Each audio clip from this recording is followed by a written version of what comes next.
Blood pounded in her ears as the judge sneered from the bench. "This is a court of law, Miss Bennet. Not a high school talent show." Laughter echoed through the room. She was 17. No law degree. No license. Just a hoodie, a heart full of fire, and the truth. But what Natalie Bennett said next made the entire courtroom fall dead silent. And by the end of the trial, she wouldn't just prove a man's innocence, she'd expose a national conspiracy, take down a billionaire, and force the justice system to reckon with itself. What made a teenage girl defy the law, to save it? What secret did she carry in that crumpled envelope? And how did she bring a powerful empire to its knees? You're about to witness a real-life legal drama that will leave you breathless, from courtroom explosions to threats in the shadows, from forged evidence to the redemption of a wrongfully convicted brother. If you believe in truth, justice, and stories that shake the system, hit like, subscribe, and tap that bell icon, because this one, you won't want to miss a second. The courtroom in Harrison County Courthouse, North Carolina, was dead silent. The only sound was the faint ticking of the clock above the judge's bench.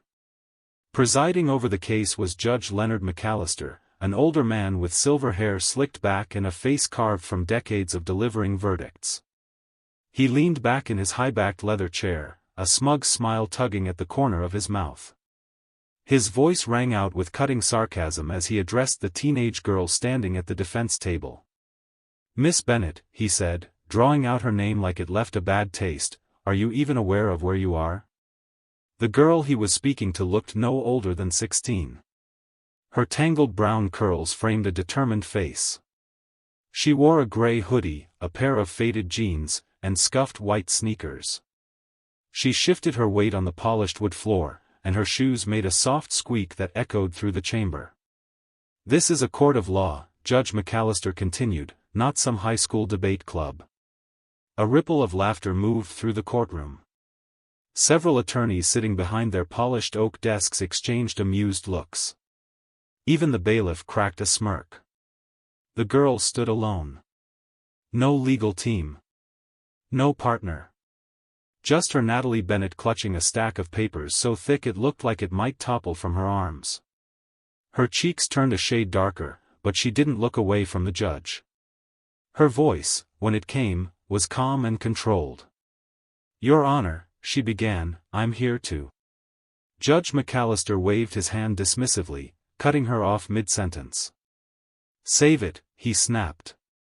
"This court doesn't have time for juvenile antics. Frankly, I don't even know why the court permitted this nonsense to begin with." Natalie's fingers clenched tighter around the papers. She raised her chin, her voice now firmer. "If you'd let me speak, Your Honor, you might find it worth your time." The courtroom gasped. A teenage girl had just pushed back on a judge, and not just any judge. Judge Leonard McAllister had a reputation for being ruthless, especially toward anyone who challenged his authority. The judge's smirk disappeared, replaced by a tightening around his mouth. He leaned forward, his eyes narrowing. "Well, by all means," he said mockingly, "enlighten us all." Natalie took a steadying breath. She adjusted the documents in her hands and began to speak. What followed left every person in that room completely stunned. She launched into a carefully constructed legal argument, her tone controlled, her cadence crisp. She cited federal statutes, constitutional clauses, and case law with precision. Her knowledge of legal terminology and court procedure was not only fluent, it was superior to that of many licensed lawyers. As she spoke, those same attorneys who had been laughing minutes ago now sat with pens flying across notepads, trying to keep up with her logic. Judge McAllister leaned back in his chair. His amusement had long since evaporated, replaced by a look of stunned disbelief. He finally blurted out, "Who are you?" Natalie paused, then met his gaze head-on. Her lips curled into a calm, confident smile. "I'm Natalie Bennett," she said. "And I'm here to defend my client." The room erupted. Reporters seated in the back shot up with their pens poised. Questions and whispers exploded in every direction. Even the clerk dropped a pen onto the hardwood floor. Judge McAllister slammed his gavel against the bench, shouting for order, but his voice trembled ever so slightly. He was rattled. How could a 16-year-old girl alone, unrepresented, and wearing sneakers hold a courtroom hostage with nothing but her words? Then something changed. Natalie's calm demeanor cracked, if only for a split second. A flicker of uncertainty crossed her face as the room finally fell quiet again. All eyes turned to her. Something important was coming. Something no one had expected. But to understand how she got here, you had to go back 2 weeks earlier. Natalie Bennett sat in a small room at the back of a modest ranch-style house on the outskirts of Durham, North Carolina. Her room was cluttered with law books and old yellow notepads. The pages were filled with summaries of legal decisions, case annotations, and hand-drawn charts showing constitutional timelines. The books didn't belong to her, not originally. They had belonged to her older brother, Julian Bennett. But Julian wasn't around anymore. Natalie had made it her mission to finish what he started. Sitting cross-legged on Natalie's twin bed was her best friend, Ava Richardson, who was lazily munching on a bag of barbecue chips and watching her friend scribble furiously in a notebook. "You know this is crazy, right?" Ava said, brushing crumbs off her hoodie. "You're 16. You're not a lawyer." Natalie paused, her pen hovering above the paper. She looked up at Ava, her expression dead serious. "I don't care what anyone thinks. I have to do this." Ava's expression softened. "But why? Why not just let it go?" Natalie didn't respond immediately. She closed the textbook she'd been referencing and reached for another, flipping through its pages with intense focus. Finally, she whispered. "Because someone has to stand up for people who can't stand up for themselves. And Julian, he believed I could." Ava didn't argue anymore. She just sat quietly and watched her best friend dive back into a sea of legal doctrine, preparing for a moment that by all odds should have been impossible. But Natalie had never cared much for odds. What she hadn't told Ava, what she hadn't told anyone, was that her obsession with the law wasn't just about justice. It was about proving something. To herself. To her brother. To the world. Back in the courtroom, Natalie stood taller now. Her moment of hesitation had passed. Judge McAllister, still visibly flustered, leaned forward again. "Miss Bennett," he said slowly, "are you seriously telling me you intend to represent this defendant?" She nodded. "Yes, Your Honor." Judge Leonard McAllister adjusted the cuffs of his robe, his skepticism dripping from every word. "And where exactly did you study law, Miss Bennett?" Natalie kept her gaze steady, her voice even. "I didn't go to law school, if that's what you're asking." A murmur rippled through the courtroom. Several heads turned. The judge raised a condescending brow. "Then what, exactly, qualifies you to stand in this courtroom and act as legal counsel?" "I've spent the past year studying legal texts, court transcripts, and procedural manuals," Natalie replied. "I've read every case relevant to this matter. I believe I'm qualified to defend my client." "You believe?" McAllister repeated, incredulous. "That's not how the law works." Natalie didn't flinch. "Then let me prove it." The silence that followed was absolute. Everyone in the room, from seasoned attorneys to court clerks, held their breath, waiting to see how the judge would respond. McAllister leaned forward, lips pursed, ready to deliver a verdict that could crush her resolve. But before he could speak, the heavy wooden doors at the rear of the courtroom creaked open. All heads turned as a tall man in a tailored gray suit entered. His polished shoes echoed against the marble flooring, his briefcase swinging lightly at his side. He walked with quiet authority, drawing attention like a magnet. "Your Honor," the man said, his voice deep and resonant, "I believe I can provide some clarity on this matter." Natalie turned slowly, her confidence finally giving way to uncertainty. Who was he? And what did he want? McAllister narrowed his eyes. "Excuse me, sir. Who are you, and what business do you have interrupting my courtroom?" The man reached the front of the room, placed his briefcase on the prosecution's table, and offered a respectful nod.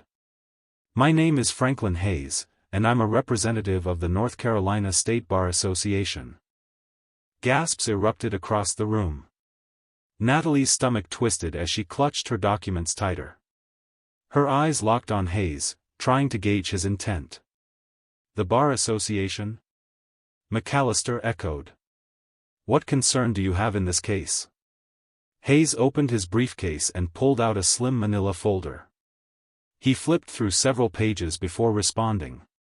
"It's not the case itself, Your Honor. It's the matter of representation." He glanced briefly at Natalie before continuing. "We received an anonymous report about an unlicensed individual preparing to serve as counsel. Naturally, we take such matters very seriously." The courtroom buzzed with whispers once more. Natalie's heart sank. She had prepared for resistance, even humiliation, but this was worse. This was official scrutiny. Judge McAllister let out a sardonic chuckle. "Well, Mr. Hayes, I'm sure you can understand why this entire situation is irregular at best. As I was just saying, Miss Bennett has no formal legal training. Her presence here is questionable." Hayes was about to respond, but Natalie stepped forward. "Your Honor," she said, her voice firm but laced with urgency, "I understand how unusual this looks. But I've prepared for this case like any licensed attorney would. My client deserves a fair defense." The judge's smirk returned. "This is a courtroom, Miss Bennett, not a stage for theatrics. Do you even realize the seriousness of what you're attempting?" "I do," Natalie said quickly. "And I also realize that if someone doesn't step up, my client could lose everything." There was a brief pause. A ripple of agreement ran through the audience, even among the same attorneys who had laughed at her earlier. Judge McAllister noticed the shift and frowned, clearly irritated by the courtroom's changing tone. Hayes cleared his throat. "Your Honor, while I acknowledge the unconventional nature of Miss Bennett's actions, I believe it would be fair to hear her out. After all, justice exists to serve truth, not to smother it." McAllister stared at Hayes, then at Natalie. The wheels in his mind visibly turned as he considered the optics, the politics, the risk. Finally, he sighed and leaned forward again. "Fine. Miss Bennett, I will allow you to continue temporarily. But if I find that you're wasting this court's time, I will hold you in contempt. Do I make myself clear?" "Yes, Your Honor," Natalie replied, her voice breathy with relief. She turned back to the defense table, her heart pounding in her chest. The sound of the judge's gavel still echoed in her ears as she spread her documents across the table and prepared to resume her argument. But her thoughts drifted just for a moment back to a memory she had tried to bury. 1 year ago, Natalie Bennett had been an ordinary high school junior focused on homework, weekend movies with Ava, and thinking about prom dresses. Everything changed the night her brother Julian was arrested. Julian had always been her hero. Smart, kind, fiercely protective. He was only 2 months away from graduating from UNC Law School when it all fell apart. He'd gotten into an altercation outside a bar with Victor Langston, a wealthy businessman and known political donor. Langston claimed Julian assaulted him. Julian insisted it was self-defense. There were witnesses, conflicting ones. There was security footage, or there should have been. But the footage was never shown. Julian was charged with felony assault. Their family tried to hire a competent lawyer, but legal fees were astronomical. The court appointed a public defender underpaid, overworked, and uninterested. During the trial, the defense barely pushed back. No cross-examinations. No forensic experts. Nothing. Julian was convicted. 3 years in state prison. Natalie had watched it all unfold from the gallery, her fists clenched, her throat raw from silent screams. The system had chewed her brother up and spat him out, and no one lifted a finger to help. That night, she made a vow. She would learn everything he had and more. If the system didn't care about fairness, she'd force it to. Back in the present, Natalie's hands moved across the table quickly, setting up evidence packets and marked exhibits. She glanced to her right at Mr. Peterson, a soft-spoken man in his 50s, whose eyes flickered with both fear and hope. The stakes were high. She couldn't afford to fail. She adjusted her papers, took one last breath, and turned back to face Judge McAllister. The real fight was just beginning. Natalie Bennett stood firm at the defendant's table, her composure back in place. Around her, the room still buzzed with disbelief. A teenager had not only held her own in a courtroom but had forced the judge to concede a temporary allowance to speak. Still, the tension was far from gone. Judge McAllister leaned back in his chair again, clearly unsettled, his fingers tapping on the edge of his bench as he studied her. "Miss Bennett," he said slowly, "you're telling me you're representing the defendant, Mr. Richard Peterson?" Natalie nodded. "Yes, Your Honor." He squinted at her, as if trying to see through the certainty in her eyes. "And yet you've had no formal training. No bar certification. No courtroom experience. Where does that leave us?" "I've studied the case," Natalie replied, her voice unwavering. "I've reviewed the financial statements, cross-referenced the alleged dates of the discrepancies, and I've researched similar precedents in state and federal courts. If given the opportunity, I can prove that Mr. Peterson is innocent." Judge McAllister was about to respond when a sharp creak echoed from the back of the courtroom. Heads turned as the doors opened again, but this time, no sharply dressed man in a suit entered. It was a boy.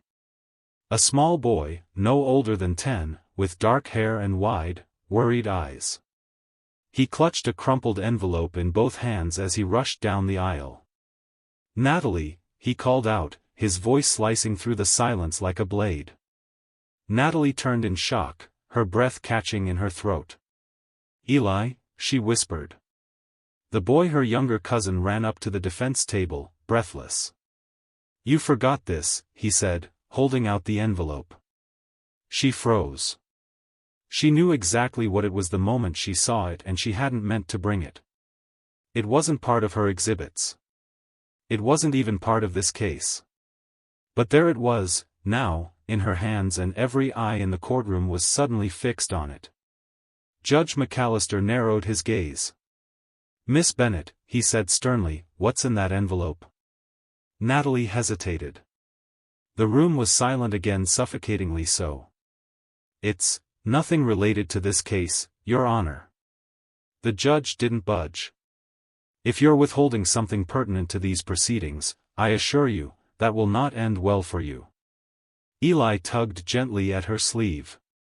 "Show them," he whispered. "It matters." Natalie looked down at him, her heart aching. He didn't understand the risk, how delicate this already was. She couldn't blame him. He only wanted to help. But this letter, it wasn't meant for public eyes. Still, she couldn't ignore the judge's demand. She looked at Mr. Peterson, whose expression was a mixture of confusion and fear. With trembling fingers, she opened the envelope. Inside was a folded letter, the handwriting neat and meticulous. Her brother's handwriting. Julian had written it just before he was sentenced. It was his final message to her, left under her pillow the morning he was taken away. A letter filled with encouragement, sorrow, and purpose. In it, he had written, "If you ever find yourself lost, remember this: the law is supposed to protect people like us, but it only works if people are willing to fight for it. So fight, Natalie. For me. For everyone." Her eyes stung. Her throat tightened. She glanced at the judge, then down at the letter, and back again. "It's personal," she said finally, folding the letter and tucking it back into the envelope. "It has nothing to do with the charges in this courtroom." Judge McAllister studied her. The room was completely still. After a long pause, he sighed. Fine, he said. But let me be clear, any further disruptions, and I'll have you removed. Are we clear? Yes, Your Honor. She gave Eli a small, reassuring smile and whispered, "Thank you." She ruffled his hair gently. "Go sit with Ava, okay?" The boy nodded and walked to the back of the courtroom where Ava sat with her arms crossed and her expression taut with anxiety. Natalie turned back to the judge, ready to continue her argument. But the door opened again. This time, it wasn't a child. It was a woman, tall, commanding, with her hair pulled back in a strict bun and a dark blazer that fit with sharp authority. Her heels clicked loudly against the marble floor as she strode toward the bench. She didn't wait for permission. "Your Honor," she announced, her voice cold and clear, "my name is Margot Sinclair. I represent the District Attorney's Office, and I'm here to address a matter of urgent importance." Judge McAllister frowned. "Ms. Sinclair, this is highly irregular. What matter could possibly justify this interruption?" She looked directly at Natalie, her expression unreadable. "It concerns the unauthorized presence of this individual," she said, gesturing toward Natalie, "and the consequences of allowing her to proceed." The room erupted again. Natalie's heart sank. Sinclair hadn't come to support her. She'd come to end her. "Order." McAllister banged his gavel. "Ms. Sinclair, you will explain yourself now." "Of course," she replied, icy as ever. "If Miss Bennett is allowed to act as legal counsel, it would constitute a serious breach of courtroom ethics. As a representative of the District Attorney's Office, it's my responsibility to ensure that this court maintains its integrity." Natalie's hands tightened into fists at her sides. She had worked for this moment. Bled for it. Her research, her arguments, everything she'd poured herself into was now under siege by the very system that failed her brother. But she wasn't backing down. "Your Honor," she said, her voice clear, "I respectfully request the chance to prove myself. I've done the work. I've studied the law. And I believe I'm the best chance Mr. Peterson has." McAllister looked at her long and hard. Then to Sinclair. Then to Franklin Hayes. Then, finally, to the crowded courtroom now holding its collective breath. "I'll allow this hearing to continue," he said finally, banging his gavel once more. "But Miss Bennett, you are on very thin ice. One misstep, and this ends." "Yes, Your Honor," Natalie replied. But her relief was short-lived. Margot Sinclair stepped forward again, a glint in her eye. "In that case," she said, her voice smooth, "I'd like to call my first witness." Natalie's stomach dropped. "Witness?" Sinclair turned to the door. And the man who entered changed everything. The heavy oak doors of the courtroom swung open once more. And there he was. Victor Langston, dressed in a navy suit so sharply pressed it looked like it had been cut from steel. His dark eyes swept the room as he walked with slow, deliberate confidence, the smirk already forming on his face before his shoes touched the polished floor. Natalie Bennett's breath caught. Of all the people Margot Sinclair could have called, this was the one she feared the most. The one who had started everything. Langston wasn't just any witness. He was the wealthy businessman who had accused her brother, Julian, of assault outside a downtown Durham bar, the accusation that had sent him to prison. And now, somehow, he was walking into this courtroom as a key witness in a case that had nothing to do with him. "What is he doing here?" Natalie whispered, more to herself than anyone. Margot Sinclair gestured proudly as Langston took the stand. "Your Honor, this is Mr. Victor Langston. His testimony is critical to understanding why this court cannot, in good conscience, allow Miss Bennett to continue in her role." Judge McAllister's expression darkened. "Mr. Langston's presence is highly irregular. Ms. Sinclair, you'll need to explain exactly how his testimony is relevant." "With all due respect, Your Honor," Sinclair replied smoothly, "Mr. Langston has first-hand knowledge of Miss Bennett's behavior during a prior trial. His insight will expose a troubling pattern that casts doubt on her fitness to represent anyone in this courtroom. Natalie's blood turned cold. This wasn't just about disqualifying her. This was about destroying her. Your Honor, she said, stepping forward, her voice trembling slightly, I object to this witness. His testimony has no bearing on Mr. Peterson's case. This is a personal attack, not a pursuit of justice. McAllister silenced her with a raised hand. Miss Bennett, I'll determine what's relevant. Mr. Langston, you may proceed. Victor Langston took the stand and was sworn in. The gleam in his eye made Natalie's skin crawl. Mr. Langston, Sinclair began, can you tell the court about your past interactions with Miss Bennett? Langston leaned forward, his voice smooth as glass. Certainly. I first encountered Miss Bennett during the trial of her brother, Julian. He was convicted of assaulting me outside a bar one night. The court found him guilty. The evidence was undeniable. Natalie clenched her fists at her sides. That was a lie. The evidence had been anything but undeniable. And most of it had never even been shown. And how did Miss Bennett behave during that trial? Sinclair asked, her voice dripping with feigned concern. Langston gave a small laugh. She was obsessive. She attended every hearing. She glared at me from the gallery, wrote letters to the court, and tried to reopen the case. It was disruptive. Unprofessional. Borderline harassment. That's not true. Natalie snapped, unable to stay silent any longer. I was trying to save my brother from a false conviction. Order. Judge McAllister barked. Miss Bennett, you will wait your turn. Sit down. Natalie sat, her pulse thudding in her ears. Her hands trembled beneath the table, but she forced herself to breathe. Langston's lies weren't just painful, they were calculated. Designed to make her look unstable. Sinclair nodded solemnly and turned back to the judge.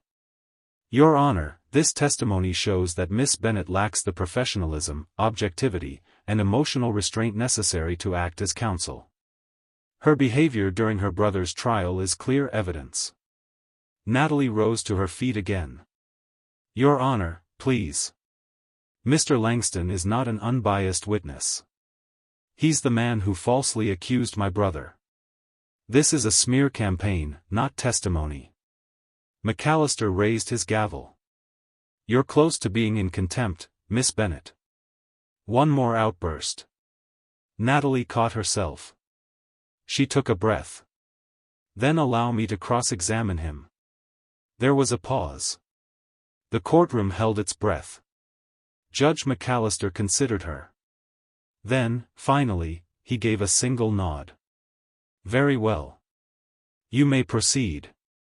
Natalie stepped toward the witness stand, her voice calm now low, but firm. Mr. Langston, she began, you claim my actions during my brother's trial were disruptive. Can you give the court specific examples? Langston smirked. I think everyone who was there remembers. She shouted at me, tried to get the judge's attention, and refused to accept the court's decision. Natalie nodded.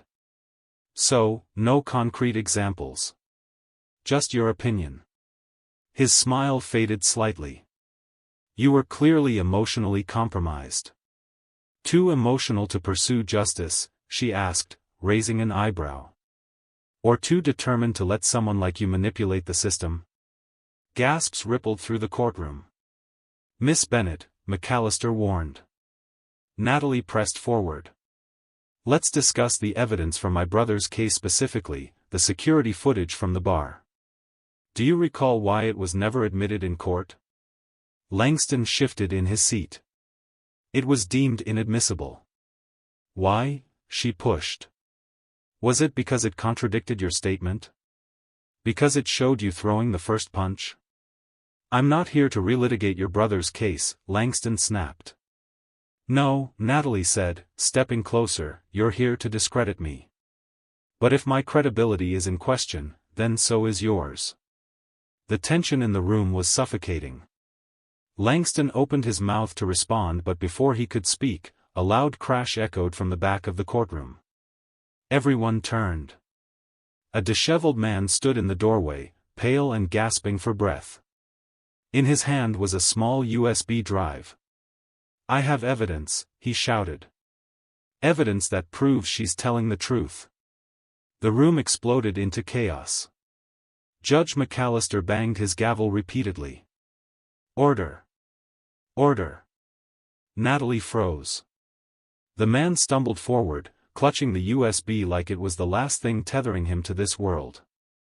His shirt was wrinkled, his tie loose. His expression was haunted. "Who are you?" the judge demanded. "My name is Henry Caldwell," the man said, his voice shaking. "I used to work for Victor Langston." A gasp swept the courtroom. Langston's face turned ghost white. Natalie stared, her heart racing. This could change everything. The courtroom, just moments earlier brimming with tension, now simmered with disbelief. Every eye was locked on the man in the doorway, Henry Caldwell, his hand trembling as he held up a small USB drive like it was radioactive. Judge McAllister's voice was hard and commanding. "Mr. Caldwell, you've disrupted this court.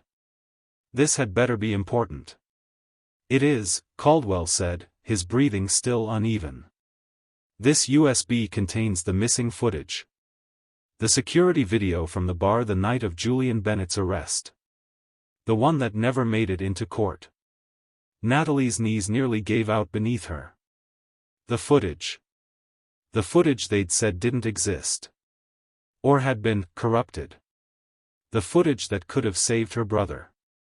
She reached instinctively for the table to steady herself, her fingers clenching the edge like it was the only thing anchoring her. Langston sprang to his feet, his voice cracking through the noise. "Your Honor, I object.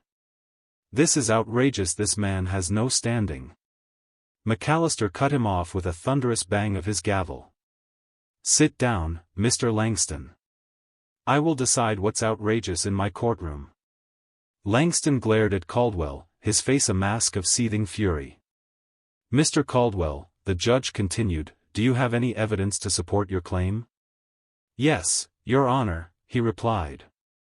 "I have the original video file, time-stamped and intact, along with metadata logs and internal emails that show it was intentionally suppressed. By Mr. Langston." Gasps rippled across the room like a wave. Natalie stood frozen, her heartbeat hammering in her chest. The judge gestured toward the bailiff. "Retrieve the drive." The bailiff approached Caldwell cautiously, took the USB, and immediately exited the courtroom to have it reviewed by the court's IT specialist. The air was thick with anticipation. Langston looked cornered for the first time, his usual arrogant poise beginning to crack. His jaw clenched, his knuckles white where they gripped the bench in front of him. "You have no idea who you're messing with," he muttered under his breath, glaring at Caldwell. The whistleblower didn't flinch. Natalie, now standing again, locked eyes with Langston. She could feel the tide turning. Her brother's voice echoed in her memory, "Fight for the truth, even when it hurts. Especially when it hurts." After several agonizing minutes, the bailiff returned, carrying a laptop. He handed it to the judge. "Your Honor, the footage has been verified. It's authentic." McAllister gave a tight nod. "Play it." The courtroom shifted as the screen was turned to face them. A hush fell so deep it was as if the entire building had stopped breathing. The grainy black and white footage flickered to life. A busy bar. A table in the corner. Victor Langston laughing with a group of friends. Then Julian Bennett entering the frame. Julian looked calm. Measured. He walked up to the table, said something inaudible, and then turned to leave. But Langston stood suddenly, grabbed Julian's arm, and shoved him. Julian stumbled back, visibly trying to de-escalate. Langston threw the first punch. The brawl that followed was brief, but unmistakable in its origin. Julian hadn't attacked anyone. He had defended himself. The footage ended. For a moment, the courtroom was frozen in collective shock. Then Judge McAllister's voice came low, gravelly, and furious. "Mr. Langston," he said slowly, "do you care to explain this?" Langston stammered. That's not how it happened. He must have this footage. This is taken out of context." "Enough," the judge snapped. "This court does not tolerate perjury or obstruction of justice." "Mr. Hayes," he said, turning to the Bar Association representative, "you may want to re-evaluate the standing of this witness." Franklin Hayes gave a short nod. "Duly noted, Your Honor." Natalie stepped forward, adrenaline surging through her. "Your Honor," she said clearly, "this footage not only disproves Mr. Langston's credibility, it calls into question his involvement in the suppression of critical evidence. And by extension, the integrity of every claim he's made against me." Judge McAllister's eyes were sharp as knives. "Miss Bennett, you've made your point. But let's not lose focus. This is the case of State versus Richard Peterson." "Yes, Your Honor," Natalie said, regaining control. "But Mr. Langston was presented as a key witness to undermine me. His testimony must now be considered not only unreliable but potentially criminal." Sinclair rose from her seat, face tight with tension. "Your Honor, in light of this development, I request a brief recess to reassess the prosecution's position." McAllister gave a slow, deliberate nod. "You'll have 30 minutes. He banged the gavel. "Court is in recess." The courtroom erupted not in chaos, but in energy. Reporters rushed from the building. Attorneys whispered furiously in the gallery. The buzz was unmistakable, something monumental had just happened. Natalie slumped into her seat, suddenly aware of how exhausted she felt. Eli ran up from the back row, throwing his arms around her waist. "You were amazing," he whispered. Natalie smiled, placing a hand on his head. "We're not done yet, buddy." She glanced over at Mr. Peterson, who looked at her with stunned gratitude. "You just turned the tide," he said, his voice hoarse. Natalie looked back at the defense table, the laptop still playing the frozen final frame of the footage, Julian backing away, arms raised, a brother wrongfully condemned. She knew the battle wasn't over. But for the first time, the truth was finally on her side. The 30-minute recess passed in a blur. When the courtroom reconvened, the tension was different. It wasn't just uncertainty now, it was anticipation. Something had shifted. The audience, the attorneys, even the court staff knew it. Natalie Bennett rose from her chair as Judge McAllister re-entered and called the session back to order with a sharp strike of his gavel. "Miss Bennett," he said, looking more intrigued than dismissive now, "the floor is yours." Natalie stood tall, her pulse steady. The courtroom watched as she returned to her argument for Mr. Peterson. "Your Honor," she began clearly, "as I've demonstrated, the prosecution's case against Mr. Peterson lacks both credibility and substance.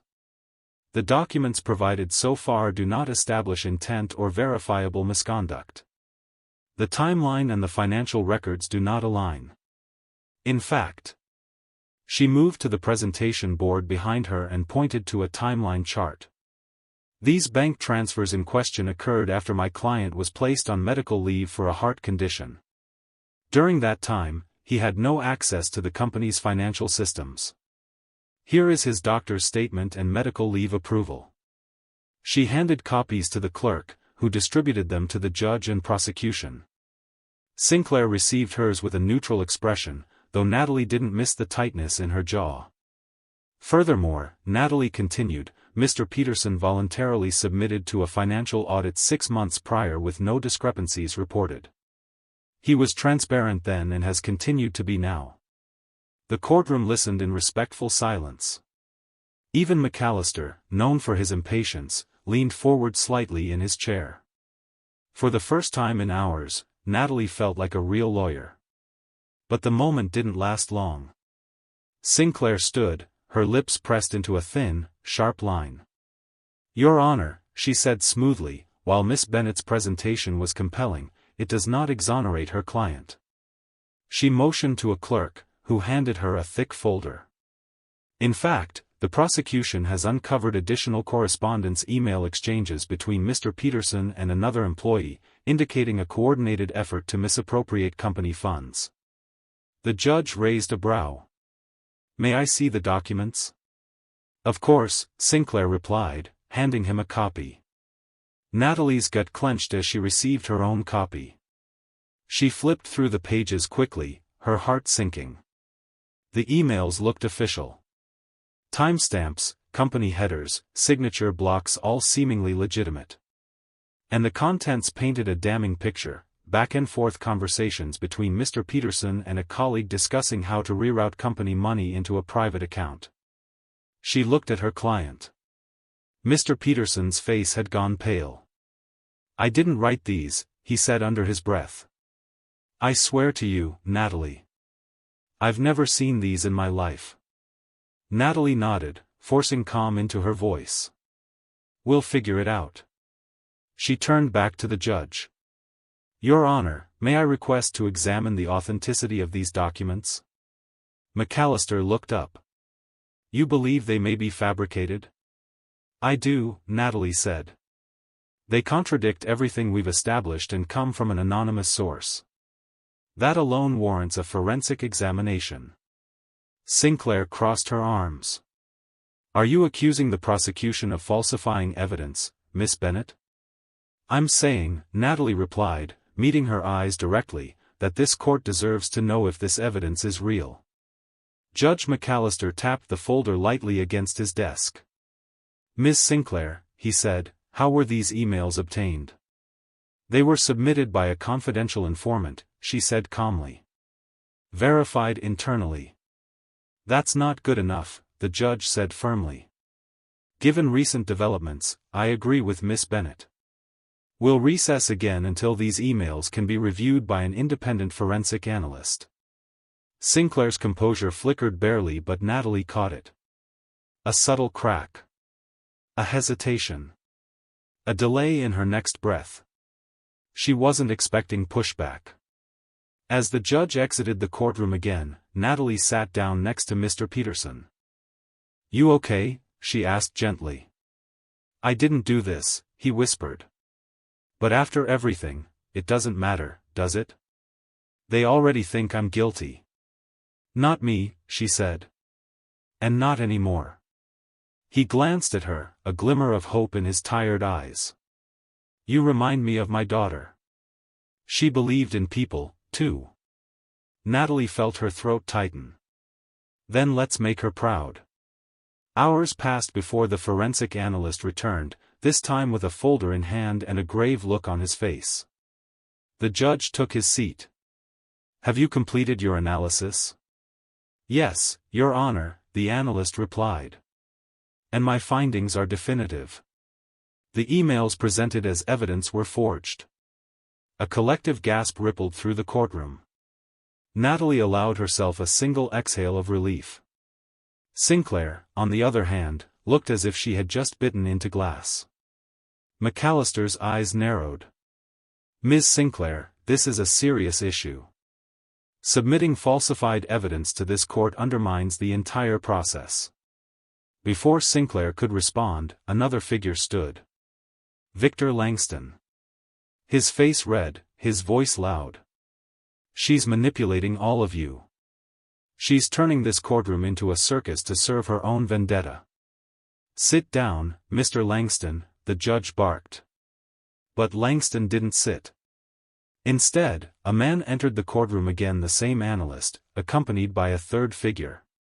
Natalie turned to look and her heart stopped.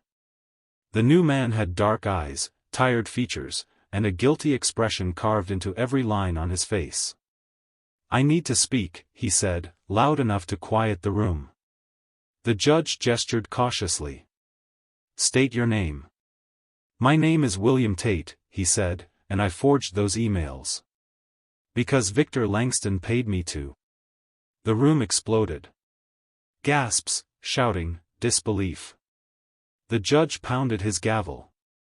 Natalie froze in place, her mind trying to catch up with what had just happened. William Tate had just confessed to manufacturing evidence at Langston's request. It was real. The whole setup, everything had been a trap to bury Peterson and discredit her. "Mr. Tate," Judge McAllister said, his voice controlled but dangerous, "do you have any proof?" Tate nodded and pulled a small hard drive from his coat. "Emails. Instructions.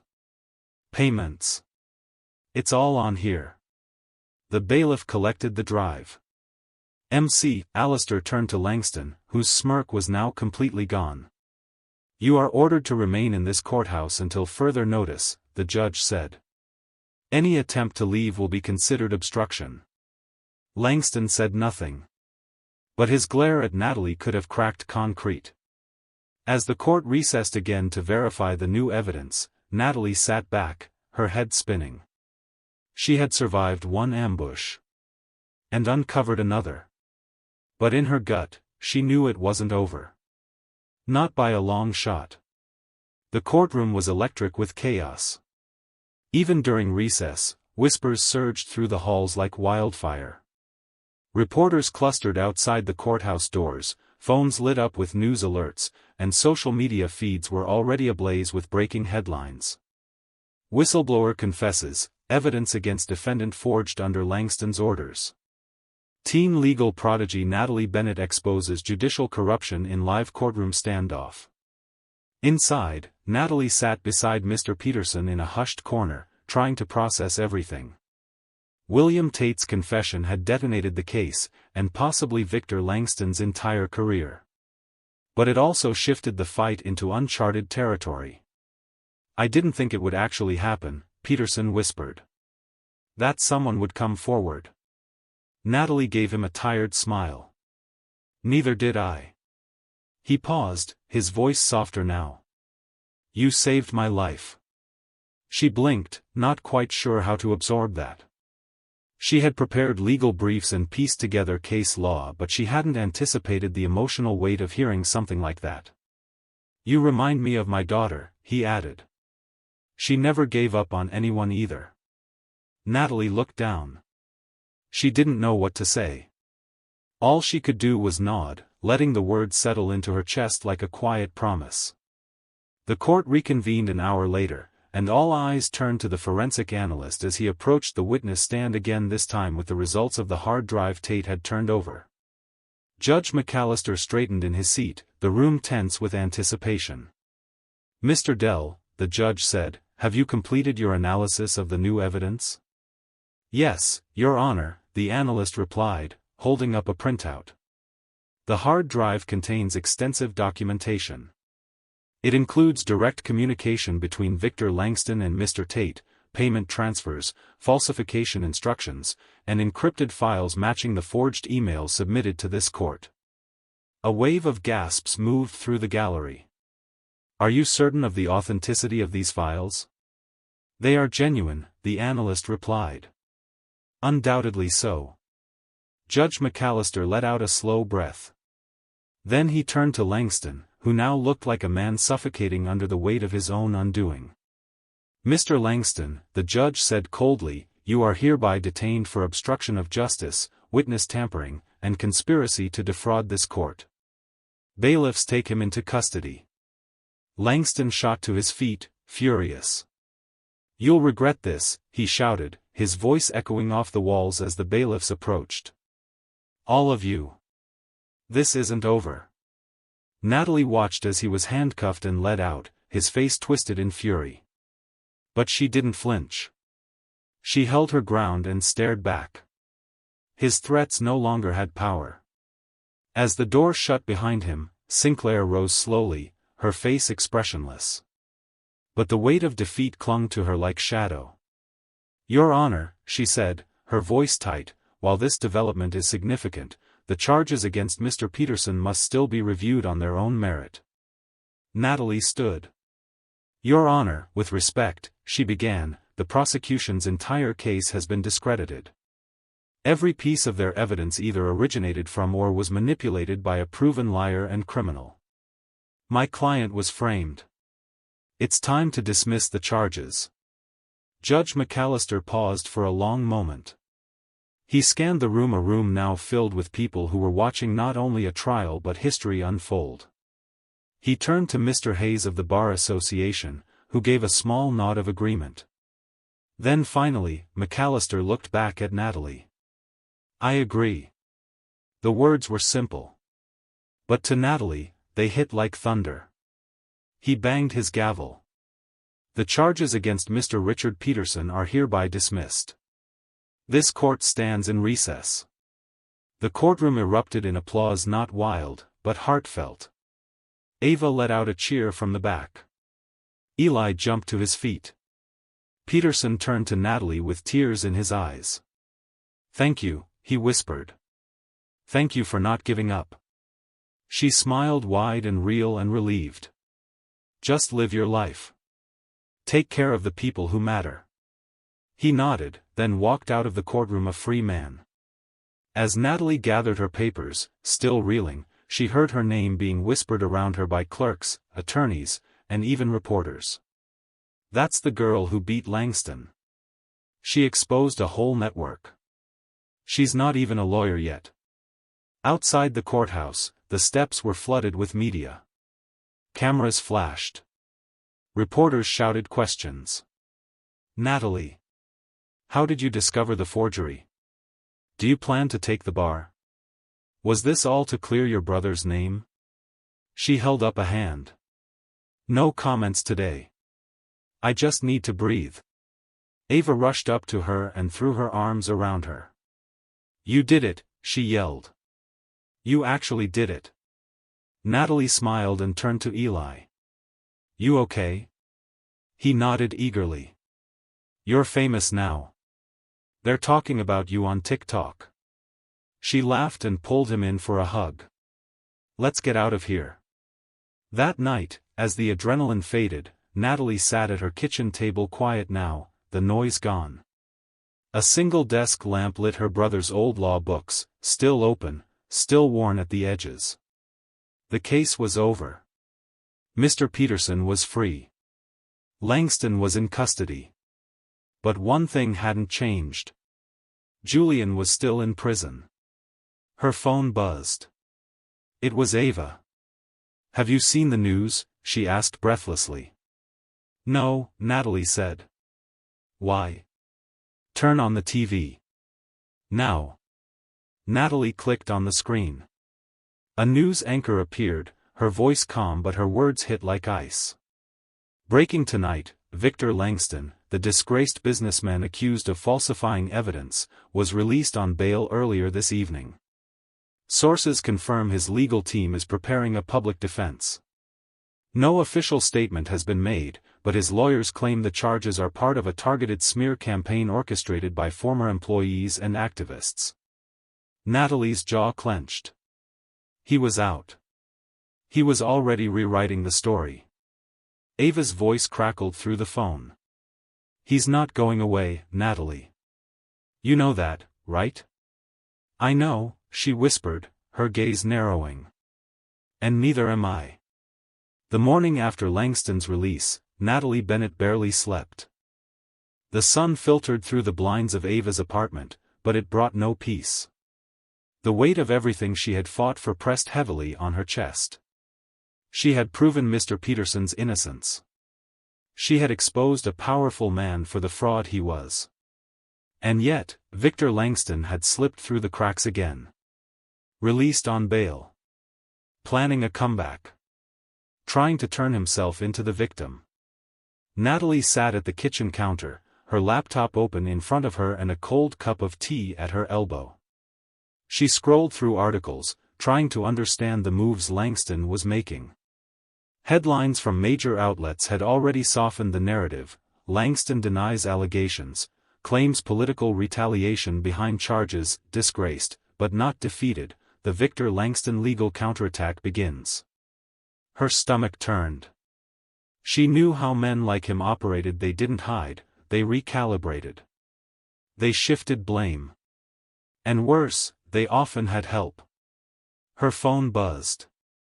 It was a message from Henry Caldwell, the whistleblower who had exposed the suppressed footage during the trial. "We need to talk. There's more." And it goes higher than you think. Natalie's heart kicked. She met him later that afternoon at a quiet diner on the outskirts of town. It was the kind of place where people ordered coffee in chipped mugs and the waitress knew the names of every customer. Caldwell looked exhausted, older than she remembered from court, like the truth had cost him years of his life. "You shouldn't be seen with me," he said as soon as she slid into the booth. "I'm not worried about appearances," Natalie replied. "You said there's more?" He nodded and slid a file folder across the table. Inside were transaction records, email printouts, and internal memos. They were dry at first glance, but Natalie had trained herself to read between the lines. A single name kept popping up: a consulting firm called Westmark Strategies. "What is this?" she asked. Langston funneled payments through Westmark, Caldwell said. They weren't just his PR team. They were part of his cleanup crew: fake records, intimidation, even press manipulation. Natalie's brow furrowed. "You're saying this firm helped cover up evidence? Suppress footage?" "I'm saying," he said, lowering his voice, "they've done it before. And not just for Langston." Natalie flipped through the documents again. Some of the account transfers went back years. The sums were enormous. Some payments aligned suspiciously with Julian's court dates almost to the day. Her pulse quickened. "Julian's trial," she whispered. "They were involved then too?" Caldwell nodded grimly. "And that's why I contacted you. Because it's not just about your brother anymore. Or Langston. There's a network." Natalie leaned back, absorbing the enormity of what she was hearing. "Politicians?" she asked. "Judges?" "Some," Caldwell said.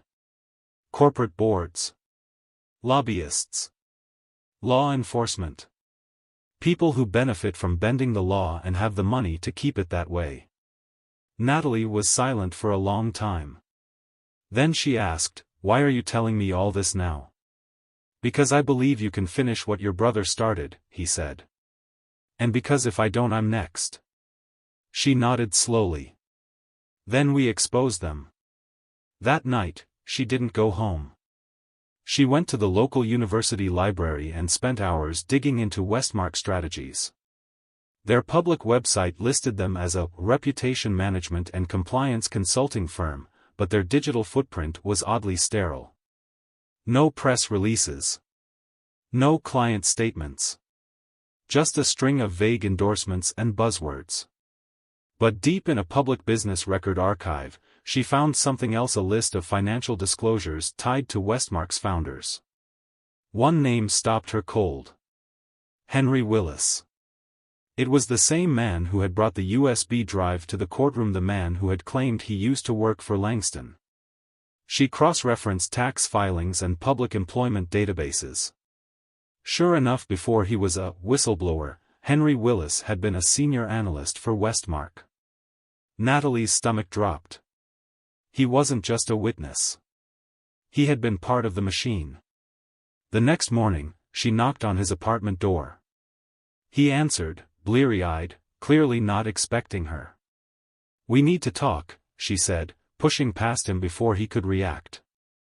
He shut the door behind her, his expression tight. "You found my name. Why didn't you tell me you worked for Westmark?" "Because you wouldn't have trusted me." "You were right," she snapped. "But I'm here anyway." Willis rubbed his face. "Look, I didn't know what I was getting into when I joined them. They called it compliance oversight, not blackmail and evidence suppression." "Then why didn't you leave?" "Because they owned me," he said. "And the second I stepped out of line, they reminded me of it." "You think you're the only one who's been threatened?" She stared at him for a moment, searching his face for sincerity. "Why are you still helping me?" she asked. He took a long breath. "Because I have a daughter. And I want her to grow up in a world where someone like you wins." Natalie's eyes softened slightly. "Then give me everything," she said. "I need to take this higher." He went into the next room and came back with a battered folder, stuffed to the brim with printed emails, invoices, and USB drives. "This is everything I stole before they figured out I was planning to run." Natalie took it.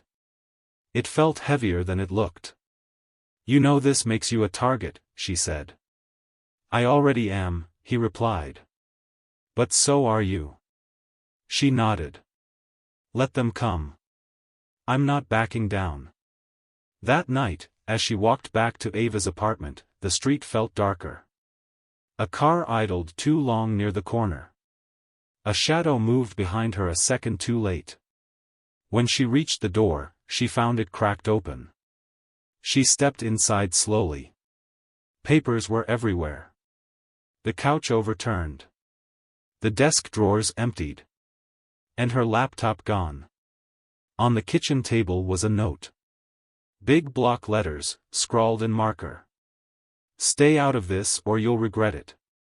Natalie's hands trembled, but she didn't tear the note. She didn't crumple it or scream. She folded it. Slipped it into her bag. Then she picked up her phone and called Willis. "They broke in," she said. "They're watching." He was quiet for a moment. Then we're getting close." Natalie Bennett couldn't sleep that night. Every time she closed her eyes, she saw the mess in Ava's apartment, the scattered papers, the overturned furniture, the note written in thick, taunting letters. "Stay out of this or you'll regret it." It hadn't just been a warning. It was a message. They knew exactly who she was. And they weren't bluffing anymore. By morning, she was back on her feet. No fear. Just clarity. She called Sarah Green, the investigative journalist Julian had once admired. Sarah was known for exposing corporate corruption with a level of detail that made executives sweat. Natalie had emailed her in the past with bits and pieces of the case, but now she had everything. "We need to meet," Natalie told her. They agreed on a quiet cafe across town. Sarah arrived alone, a small laptop bag slung over her shoulder, her sharp eyes scanning the street before taking a seat. "You look like you haven't slept in days," she said. "I haven't," Natalie replied, sliding the heavy folder across the table. "But this should keep you awake." Sarah opened it, flipping through the documents quickly but carefully. She paused at a financial transfer note, her brow tightening. Then again at a string of Westmark invoices signed by false aliases. And again when she reached an email chain that traced a fabricated witness statement directly to a sitting judge. "This is a bombshell," Sarah muttered. "And dangerous." Natalie nodded. "I need your help to blow it up." Sarah looked at her, long and hard. "You understand that if I publish this, you're going to need more than courage. You'll need protection." "I'm not asking for safety," Natalie said. "I'm asking for truth." Sarah leaned back, nodding slowly. "Then let's do this." Over the next several days, Sarah worked tirelessly verifying records, reaching out to other former Westmark employees, building timelines, and cross-referencing financial disclosures with real-time political contributions and corporate contracts. Meanwhile, Natalie and Henry Willis worked from a temporary office. Sarah arranged through one of her media contacts a secure space with encrypted internet and a locked door. They pored over old court records, mapped relationships between Westmark clients and public prosecutors, and created a spreadsheet of names that no longer surprised Natalie. CEOs. Judges. Even elected officials. "You said this went higher than Langston," Natalie whispered one night, staring at the names. "You weren't kidding." "No," Willis replied grimly. "Langston was just the face. The real power is behind the curtain." 3 days later, Sarah called. "We've got enough," she said over the phone. "The story goes live tomorrow morning 7 a.m., front page of every platform I'm connected to." Natalie exhaled slowly, feeling a strange calm. But the calm didn't last. Just after midnight, she received a call from Detective Ramirez, a federal agent Sarah had secretly looped in. "We've got a hit," he said. "Langston's been seen entering a private estate in the hills north of Raleigh. He's meeting with someone high up, possibly planning to flee the country." Natalie's breath caught. "Can you get him?" "Not without a warrant, and that's where you come in." "What do you need?" "Sworn testimony," Ramirez said. "From you. You've gathered the most comprehensive intel on this operation. If you're willing to testify under oath, we can move." Natalie looked at the folder in front of her, the weight of months of fear, work, and sacrifice bundled into paper and digital files. "I'll do it." The next morning, as Sarah's story exploded across every news platform with titles like "The Shadow Web, How Westmark Strategies Bought Silence and Sold Injustice," "Whistleblowers, Forged Evidence, and a Teenage Legal Prodigy Who Said, Enough," law enforcement was already moving on the estate. Natalie arrived at the site with Ramirez just as armored black SUVs rolled up along a gravel driveway. Agents in tactical vests climbed out with silent efficiency. "Stay back," Ramirez told her, "but stay close." She stood at the edge of the tree line, her fists clenched, as federal officers surrounded the property. Then shouts. The sound of boots slamming against wooden decks. A flashbang. The front doors burst open, and agents stormed inside. Minutes passed. Then two officers emerged, dragging Victor Langston between them, hands cuffed behind his back, his face twisted in rage. Natalie stepped into view as they escorted him down the steps. Their eyes met. "You did this," he hissed. "No," Natalie said, her voice steady. "You did this to yourself." He snarled, but didn't say another word as he was shoved into a black transport vehicle. Inside the estate, agents recovered laptops, phones, flash drives, and even printed dossiers with surveillance photos of Natalie, Ava, and Willis. They were planning something, Ramirez said.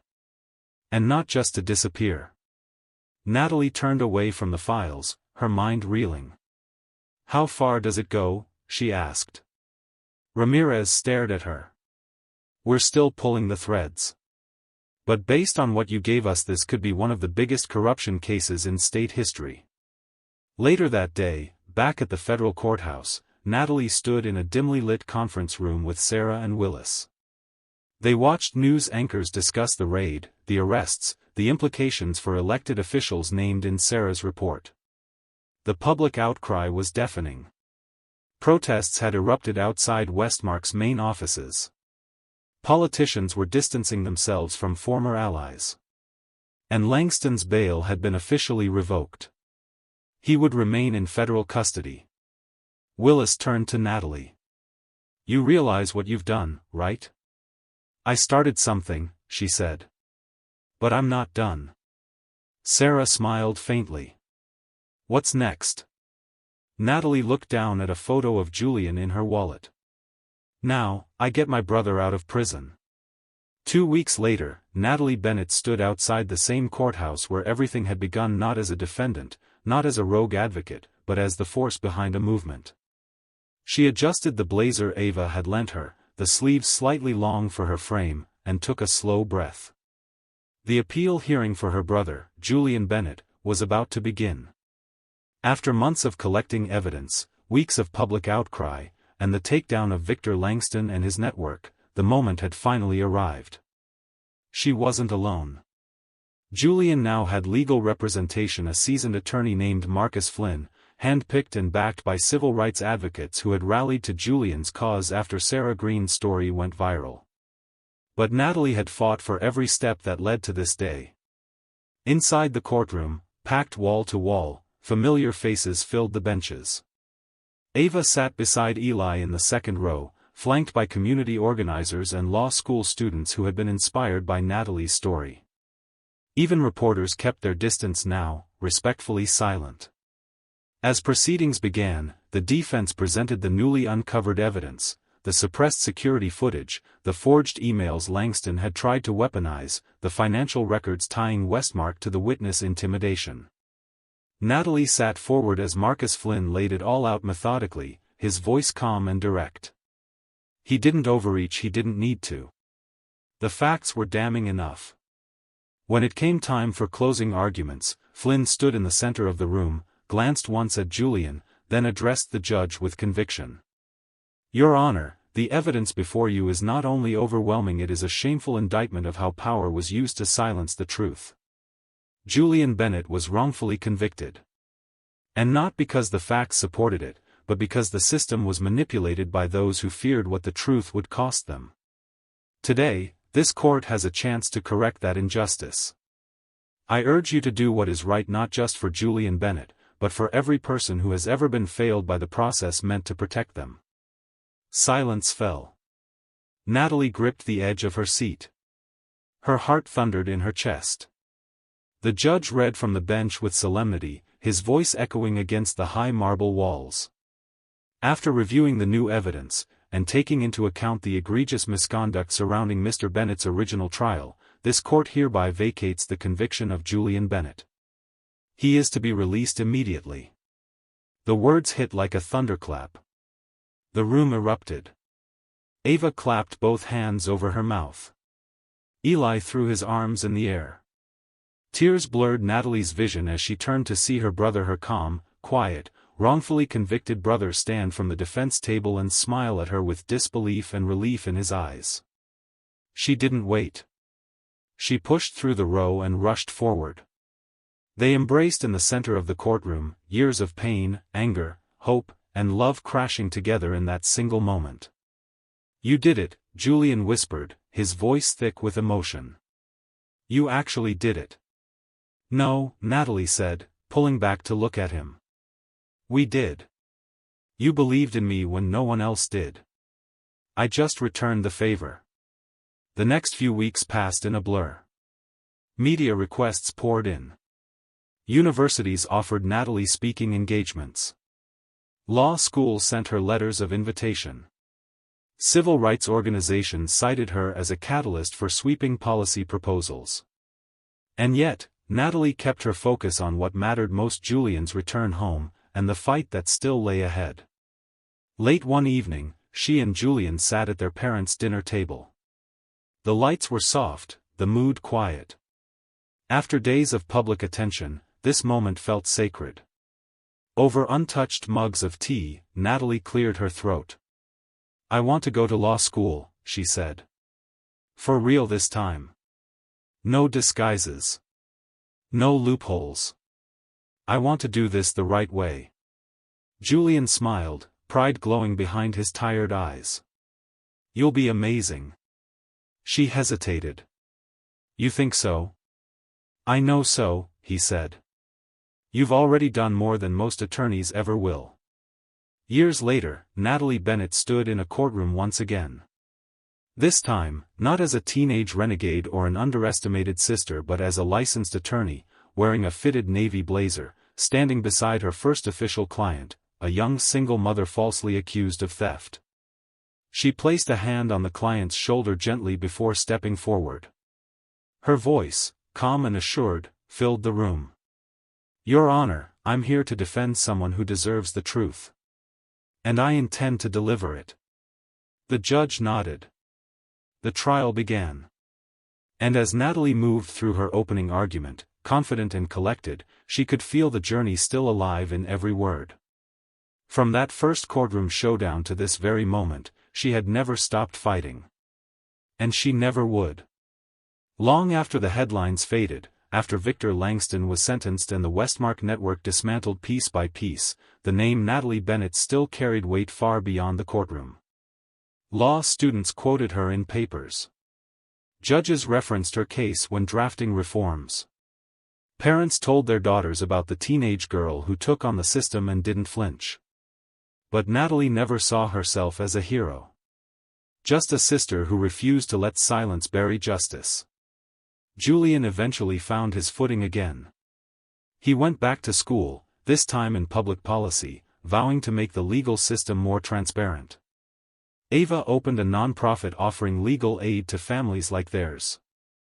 And Eli? He told everyone in school his cousin was a real-life superhero. As for Natalie, she kept her promise. She graduated law school with distinction, passed the bar, and opened a small firm that grew into something more, a beacon for the unheard, the dismissed, the underestimated. Her office never had marble floors, but her walls were filled with framed newspaper clippings, courtroom sketches, and most importantly, one folded letter. Julian's. The one he'd written to her before his sentencing. A reminder of how it started. And one day, when a scared teenage girl knocked on her office door, holding a folder of evidence and trembling with fear, Natalie didn't hesitate. She stood, extended a hand, and said, "Let's make them listen.